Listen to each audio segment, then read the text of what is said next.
একদিন হযরত আলী মদিনার পথে হাঁটছিলেন। এমন সময় দূর থেকে তিনি কিছু মানুষকে ঝগড়া করতে দেখতে পেলেন। অতঃপর তিনি এগিয়ে গিয়ে দেখলেন কয়েকজন লোক এক মহিলাকে টেনে হিঁচড়ে নিয়ে যাচ্ছে। এই দৃশ্য দেখে আলীর হৃদয়ে ব্যথার স্রোত বইতে লাগলো। তিনি দীর্ঘ কণ্ঠে চিৎকার করে বললেন, তোমরা কি করছো? এর কি হয়েছে?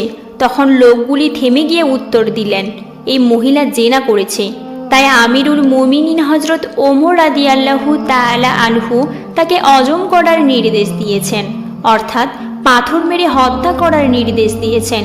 এই কথা শুনে হযরত আলী রাদিয়াল্লাহু তাআলা আনহু আরও রাগান্বিত হয়ে বললেন, তোমরা এভাবে কেন নিয়ে যাচ্ছ? এই মেয়েটি যে জেনা করেছে তার প্রমাণ আছে তোমাদের কাছে? তারা বলল, আমিরুল মুমিনিন হযরত ওমর আমাদেরকে নির্দেশ দিয়েছেন। হযরত আলী রাদিয়াল্লাহু তাআলা তাদের কথা শুনে সাহসিকতার সঙ্গে মহিলাটিকে তাদের হাত থেকে মুক্ত করে দিলেন।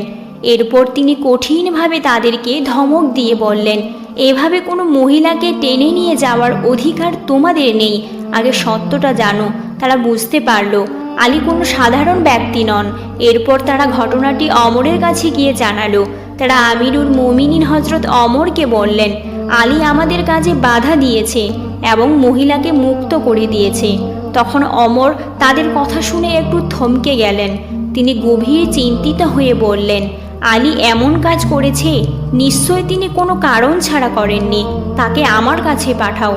অতঃপর হযরত আলী রাদিয়াল্লাহু তাআলা আনহুর কাছে যখন খবরের চিঠি পৌঁছে দিলেন, তখন তিনি নীরবে অমরের সামনে উপস্থিত হলেন। তার চেহারায় দৃঢ় এবং সৎ চিন্তার ছাপ স্পষ্ট ছিল। অমর রাদিয়াল্লাহু তাআলা আনহু আলীকে বললেন, হে আলী, কি করেছো তুমি? কেন জেনাকারী মহিলার শাস্তি প্রদানে বাধা দিয়েছো তুমি? তখন আলী বিনিময়ের সঙ্গে বললেন, হে আমিরুল মুমিনিন, আপনি কি রাসূল সাল্লাল্লাহু আলাইহি ওয়াসাল্লামের হাদিস শোনেননি? 3 ব্যক্তি থেকে কলম উঠিয়ে রাখা হয়। এক ঘুমন্ত ব্যক্তি যতক্ষণ না সে জাগ্রত হয়, দ্বিতীয় ছোট্ট শিশু যতক্ষণ না সে প্রাপ্তবয়স্ক হয়, এবং তৃতীয় পাগল যতক্ষণ না সে সুস্থ হয়।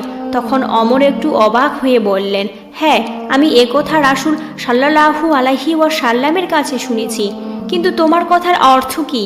আলী তখন মুচকি হাসে বললেন, মুমিনিন, এই মহিলা মাঝে মাঝে নিট রোগে আক্রান্ত হয়।